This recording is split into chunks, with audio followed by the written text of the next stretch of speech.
Perkenalkan, nama saya Lisa Amelia Jati, CP222 dari Politeknik Pratama Mulia, jurusan akuntansi. Di sini saya akan menerangkan tentang kriteria bisnis dan GAP analisis perusahaan Gojek.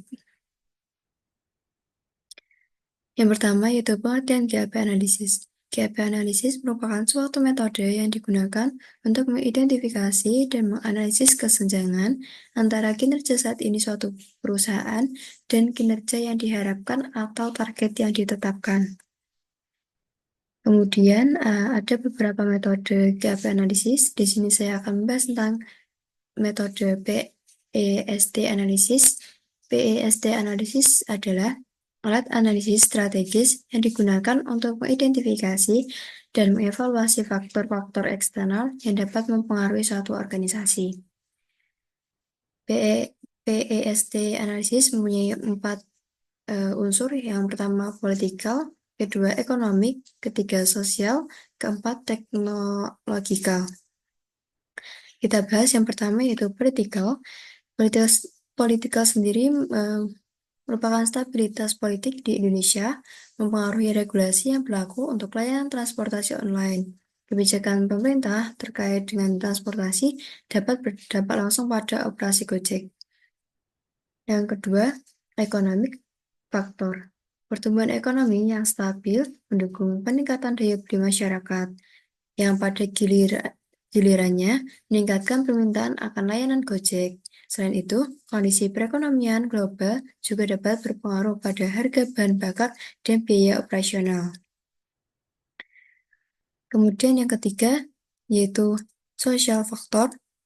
Social factor merupakan perubahan perilaku masyarakat yang lebih memilih layanan berbasis aplikasi, menciptakan peluang bagi Gojek.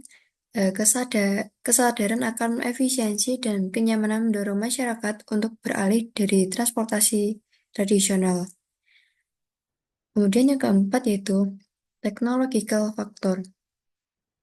Kemajuan teknologi seperti penggunaan smartphone dan internet memungkinkan Gojek untuk memperluas jangkauannya. Inovasi dalam teknologi informasi juga mendukung pengembangan layanan yang lebih baik.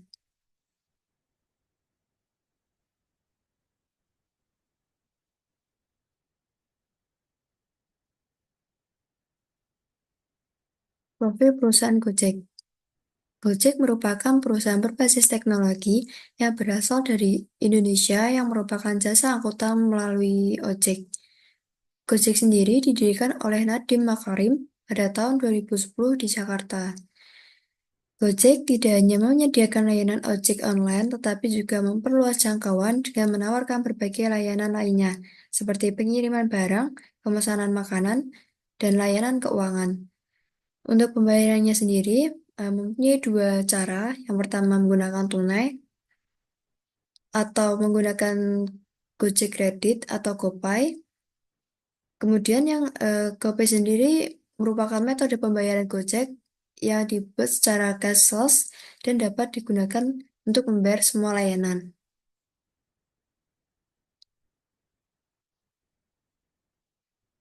Kemudian GAP analisis terbentuk dari 3 komponen.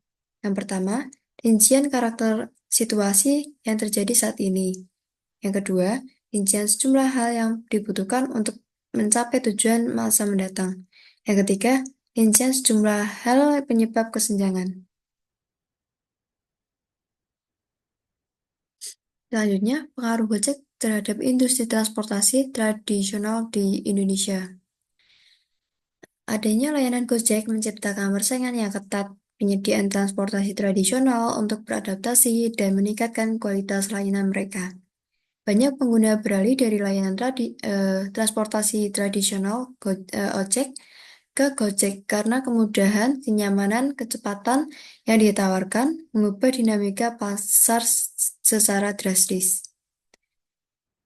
Pengemudi tradisional yang sebelumnya hanya gabung pada metode konvensional, kini memilih peluang untuk bergabung sebagai mitra Gojek, memanfaatkan platform digital untuk meningkatkan penghasilan mereka. Karena Gojek sendiri saat ini memimpin pasaran ojek online karena mungkin harganya yang terjangkau dan eh, sudah banyak tersebar ojek-ojek di seluruh kota.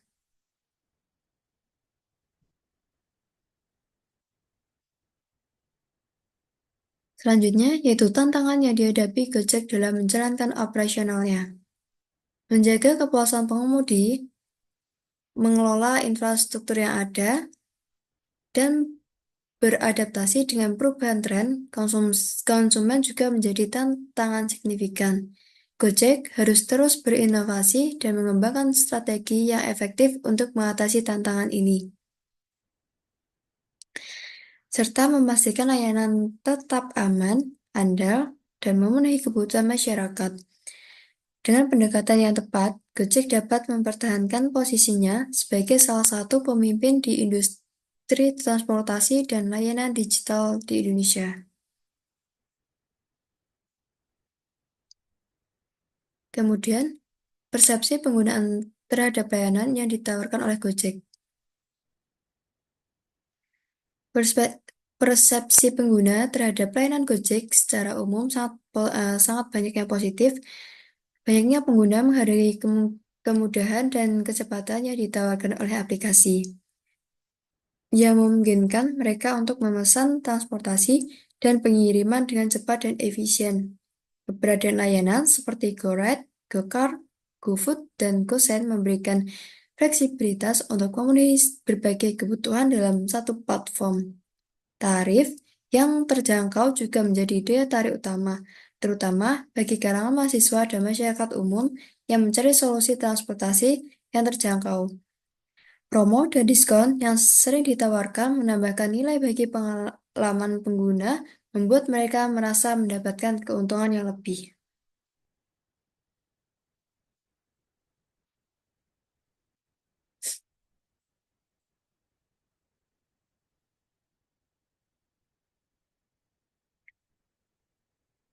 Kemudian, Gojek telah menjadi inovasi penting dalam industri transportasi Indonesia dengan menawarkan berbagai layanan yang mempermudah mobilitas masyarakat.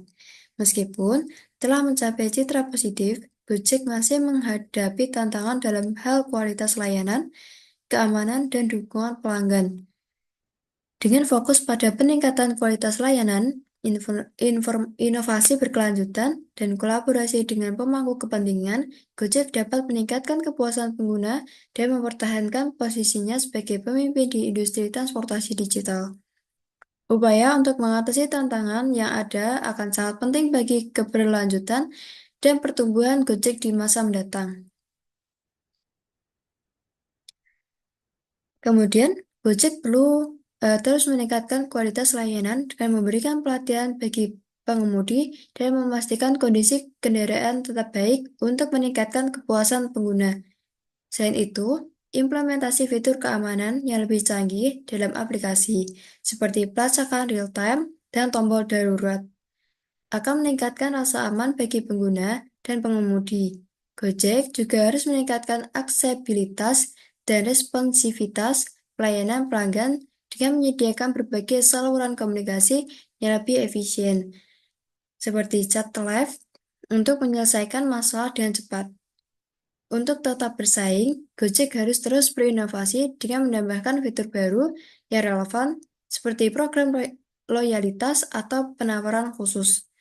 Gojek dapat memperkuat kolaborasinya dengan pemerintah dan penyedia layanan transportasi tradisional untuk menciptakan kebijakan yang saling menguntungkan dan menjaga keseimbangan dalam industri.